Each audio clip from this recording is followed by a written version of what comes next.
ሰበር መረጃ የመካከለኛው ምስራቅ ጦርነት አንድ ወር ሲደፍን እጅግ አስፈሪና ደም አፋሳሽ ምዕራፍ ላይ ደርሷል። እስራኤል በዚህ ሳምንት መጨረሻ ብቻ በኢራንና በሊባኖስ 250 ስልታዊ ኢላማዎችን በሳምንቱ መጨረሻ መምታቷን በይፋ አምናለች። ነገር ግን ይህ ጥቃት ጋዜጠኞችንም አልማረም። በደቡብ ሊባኖስ ፕሬስ የሚል ምልክት ያለበት የጋዜጠኞች መኪና በ4 ሚሳኤሎች ተመቶ ዝነኛው ዘጋቢ አሊ ሹአይብና ባልደረቦቹ ተረሽነዋል። በዋይት ሃውስ በኩል ደግሞ የፕሬዝዳንት ዶናልድ ትራምፕ ተቀባይነት ወደ 36% ዝቅ ብሏል። እነዚህንና ሌሎች ሰበር መረጃዎችን በዝርዝር ይዘናል። እስከ መጨረሻው አብራችሁን ቆዩ። የአሜሪካና የኢራን ጦርነት አንድ ወር በሞላው በዚህ ወቅት ዓለማችን ቀደም ብሎ ከተገመተው በላይ እጅግ ከፍተኛና አስከፊ ዋጋ እየከፈለች ትገኛለች። ፕሬዝዳንት ዶናልድ ትራምፕ ጦርነቱ ከ4 እስከ 6 ሳምንታት ባለው ጊዜ ውስጥ ይጠናቀቃል ብለው ቢያቅዱም እስካሁን ባለው ሂደት ግን ጦርነቱ አሸናፊ ወደሌለውና ወደማይወጡት አዘቅት እያመራ መሆኑን ያሳያል። ባለፉት 30 ቀናት ብቻ በኢራን፣ በሊባኖስ፣ በእስራኤልና በሳውዲ አረቢያ በሚገኙ የአሜሪካ የጦር ሰፈሮች ላይ በተሰነዘሩ ጥቃቶች የሟቾች ቁጥር ከ12000 በላይ መሻገሩ ይገመታል። ከነዚህም መካከል አብዛኞቹ በሊባኖስና በኢራን የሚገኙ ንጹሃን ዜጎች ሲሆኑ ከ1.5 ሚሊዮን በላይ ሰዎች ደግሞ ቤት ንብረታቸውን ጥለው ተሰደዋል። ይህ ጦርነት በሁለት ሀገራት መካከል ብቻ የተገደበ ሳይሆን በአሁኑ ወቅት 7 ሀገራትን በቀጥታና በተዘዋዋሪ የጦርነት ቀጠና አድርገዋቸዋል። የመን ጦርነቱን ተቀላቅላ ቀይ ባህርን ስታወቅ፣ በሳውዲና በኢራቅ የሚገኙ የአሜሪካ የጦር ሰፈሮች ደግሞ የኢራን ሚሳኤሎችና ድሮኖች መለማመጃ ሆነዋል። በተለይ በዚህ ሳምንት መጨረሻ ብቻ እስራኤል በሁለት ግንባር 250 ስልታዊ ኢላማዎችን በመምታት ጦርነቱን ይበልጥ አባብሰዋለች። ይህ ወታደራዊ እርምጃ በሊባኖስ ዝነኛው ዘጋቢ አሊ ሹአይብን ጨምሮ የጋዜጠኞችንና የሕክምና ባለሙያዎችን ሕይወት በመቅጠፉ ዓለም አቀፉ ማህበረሰብ እስራኤልን በጦር ወንጀል እንዲከሳት ምክንያት ሆኗል። በኢኮኖሚው ረገድም ዓለም ለከባድ ድቀት ተጋልጣለች። ኢራን የዓለም የነዳጅ አቅርቦት 20% የሚጓጓዝበትን የሆርሙዝ የባህር በር በመዝጋቷ የድፍድፍ ነዳጅ ዋጋ በበርሜል ከ$140 በላይ ዘሏል። ይህ ታሪካዊ የዋጋ ጭማሪ በአሜሪካና በአውሮፓ ከፍተኛ የዋጋ ግሽበትን ያስከተለ ሲሆን ይህም የፕሬዝዳንት ትራምፕን የህዝብ ተቀባይነት ወደ 36% ዝቅ አድርጎታል። ትራምፕ አሁን ኤፒክ ፊሪ በሚለው የመጨረሻ የአየር ጥቃት ጦርነቱን በድል ያጠናቀቁ ይሆን ወይስ የኢራን ጽናትና የነዳጅ ማነቆ አሜሪካን ለታሪካዊ ውርደት ይዳርጋታል? የሰላም ያይደለ የጦርነቱ አጣብቂኝ ነው። ዓለም ግን ሌላ የታሪክ ጠባሳን በመዝገቧ ላይ በጥፋትና እልቂት ፍጥጫ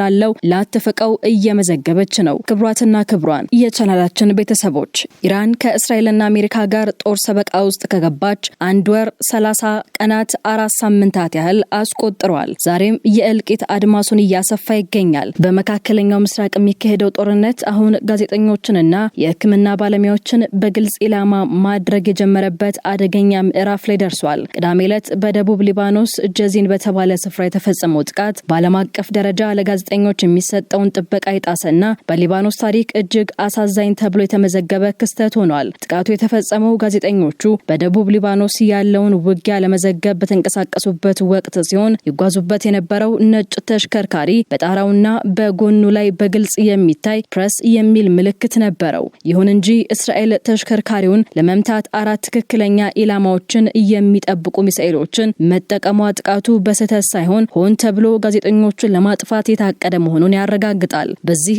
አሰቃቂ ጥቃት ሳቢያ ዝነኛው የጦር ዘጋቢ አሊ ሹአይብ፣ ጋዜጠኛ ፋጢማ ፉቱኒና ወንድሟ የካሜራ ባለሙያ መሐመድ ፉቱኒ ወዲያውኑ ህይወታቸው አልፏል። ድርጊቱን ይበልጥ አሳዛኝ የሚያደርገው ደግሞ የጋዜጠኞቹን አስከሬን ለማንሳት አምቡላንሶች በደረሱበት ወቅት እስራኤል ለሁለተኛ ጊዜ በሰነዘረችው ጥቃት አንድ የሕክምና ባለሙያ መገደሉ ነው። እስራኤል ለጥቃቱ ወዲያውኑ ኃላፊነቱን የወሰደች ሲሆን ዋና ኢላማዋ ለአል ማነር ቴሌቪዥን ለ30 ዓመታት የሰራው አሊ ሹአይብ እንደነበር አምናለች። እስራኤል አሊ ሹአይብን የሂዝቦላህ ራድዋን የተባለው የልዩ ኃይል አባል ነው ስትል ብትከስም እስካሁን ግን ለዚህ ክሷ ምንም አይነት ተጨባጭ ማስረጃ አላቀረበችም። ይህ ድርጊት በዓለም አቀፍ የሰብአዊ መብት ድርጅቶችና በሊባኖስ ባለስልጣናት ዘንድ ግልጽ የጦር ወንጀል ተብሎ ተፈርጇል። የሊባኖስ ፕሬዝዳንት ጆሴፍ አውን እስራኤል ሙያዊ ግዴታቸውን እየተወጡ ያሉ ሲቪሎችን ኢላማ በማድረግ ዓለም አቀፍ ስምምነቶችን መጣሷን በቁጣ ገልጸዋል። ብዙዎች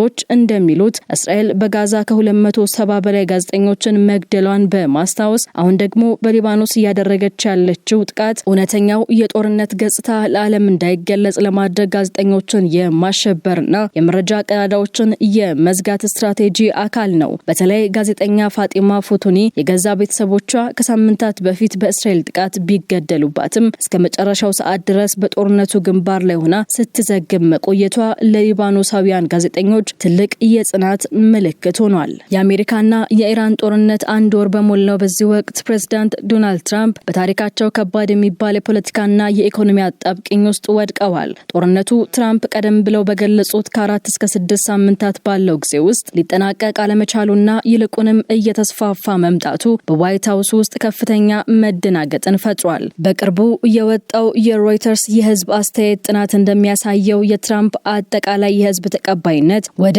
36% ዝቅ ብሏል። ይህ ቁጥር ትራምፕ ወደ ስልጣን ከተመለሱ በኋላ የታየ ዝቅተኛው ደረጃ ሲሆን ለዚህም ዋነኛው ምክንያት የነዳጅ ዋጋ መናርና ጦርነቱ ወደማይወጡበት የዘላለም ጦርነት ይቀየራል የሚል የአሜሪካውያን ስጋት ነው። ትራምፕ አሁን ሁለት እጅግ ፈታኝ የሆኑና የፖለቲካ ህይወታቸውን የሚወስኑ አማራጮች ከፊታቸው ተቀምጠዋል። የመጀመሪያው አማራጭ ኤፒክ ፊሪ የተሰኘ መጠነ ሰፊ የአየር ጥቃት በኢራን የኒውክሌርና ወታደራዊ ተቋማት ላይ በመሰንዘር የኢራንን አቅም ሙሉ በሙሉ አዳክሞ ድል አውጃለሁ ብሎ መውጣት ነው። ይሁን እንጂ ይህ እርምጃ ኢራን የሆርሙዝ የባህር በር ላይ የጣለችውን ድብቅ ቁጥጥር ይበልጥ እንድታጠናክረውና የዓለምን ኢኮኖሚ እንድታናጋ ስለሚያደርጋት በትራምፕ ላይ ትልቅ የሽንፈት አደጋን ይደቅናል። ሁለተኛው አማራጭ ደግሞ በፓኪስታን በኩል ለኢራን የላኩትን የ15 ነጥብ የሰላም ጥያቄ ተጠቅሞ በድርድር መውጣት ቢሆንም ኢራን ግን ጥያቄው ፍትሃዊ አይደለም ስትል ውድቅ አድርጋዋለች። በሌላ በኩል ትራምፕ በአውሮፓ የኔቶ ወዳጆቻቸው ላይ ያላቸው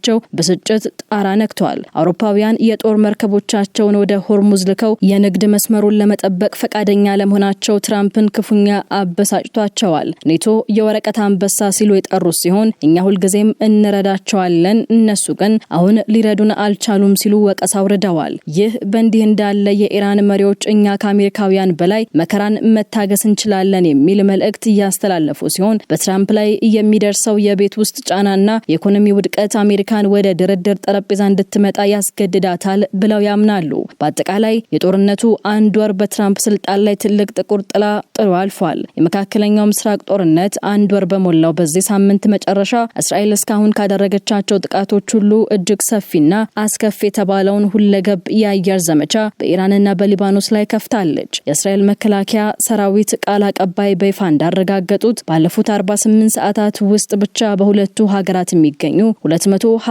ስልታዊ ኢላማዎች በሚሳኤልና በቦምብ ድብደባ ወድመዋል። ይህ ግዙፍ ጥቃት እስራኤል በሁለት ግንባር እኩል የመዋጋት አቅም እንዳላት ለጠላቶቿም ሆነ ለዋሽንግተን ያሳየችበት አጋጣሚ ሆኗል። በኢራን ምድር ላይ ብቻ እስራኤል 100 የሚሆኑ ቁልፍ ወታደራዊ ስፍራዎችን ኢላማ አድርጋለች።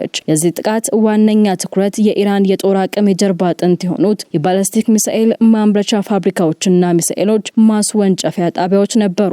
እስራኤል እነዚህን ስፍራዎች በመምታት ኢራን ወደ እስራኤልና ወደ አሜሪካ የጦር ሰፈሮች የምትተኩሰውን የሚሳኤል ናዳ እስራኤል በወታደራዊ ኃይል ኢራንን ማንበርከክ እንደምትመርጥ ለዋሽንግተን ግልጽ መልእክት ያስተላለፈችበት ስልታዊ እርምጃ ተደርጎ ተወስዷል። ይሁን እንጂ ይህ ጥቃት የሲቪል ተቋማትንም ሳይነካ አላለፈም። የኢራን የውጭ ጉዳይ ሚኒስቴር አባስ አራግቺ በሰጡት መግለጫ እስራኤል ወታደራዊ ኢላማዎችን ብቻ ሳይሆን ሁለት የሲቪል ኒውክሌር ጣቢያዎችንና የብረት ፋብሪካዎችን ጭምር መምታቷን ገልጸዋል። ይህ እርምጃ ጦርነቱን ወደማይመለስ የኒውክሌር ቀውስ ሊከተው ይችላል የሚል ስጋት በዓለም አቀፍ ደረጃ የፈጠረ ሲሆን ኢራንም ለዚህ ድርጊት ከባድ ዋጋ እንደምታስከፍል በቁጣ አስጠንቅቃለች። በአጠቃላይ የሳምንቱ መጨረሻ ጥቃት የመካከለኛው ምስራቅን የኃይል ሚዛን ወደ አዲስና አስፈሪ ምዕራፍ አሸጋግሮታል። ክብሯትና ክብሯን የጋዜጠኞች መገደል፣ የእስራኤል መጠነ ሰፊ የአየር ድብደባና የትራምፕ የ36% ተቀባይነት መውረድ ጦርነቱ ወደ አዲስና እጅግ አስፈሪ አቅጣጫ እየሄደ መሆኑን ያሳያል። ትራምፕ ኤፒክ ፊሪ በሚል የመጨረሻ ጥቃት ጦርነቱን በድል ያጠናቅቃሉ ወይስ የኢራን ጽናትና የነዳጅ ማነቆ አሜሪካን ለታሪካዊ ውርደት ይዳርጋታል? ለነዚህ መልስ የሚሆኑትን ጨምሮ ከመጋረጃ ጀርባ ያሉ ወታደራዊና ፖለቲካዊ ሽኩቻዎችን በነቃት እየተከታተለን የምናቀርብላችሁ ይሆናል። እነዚህንና ሌሎች ወቅታዊ ሰበር መረጃዎች በፍጥነት እንዲደርሷችሁ ቻናላችንን ሰብስክራይብ ማድረጋችሁንና የደወል ምልክቷን መጫናችሁን አትርሱ። በሌላ ሰበር መረጃ እስከምንመለስ ሰላም ቆዩን።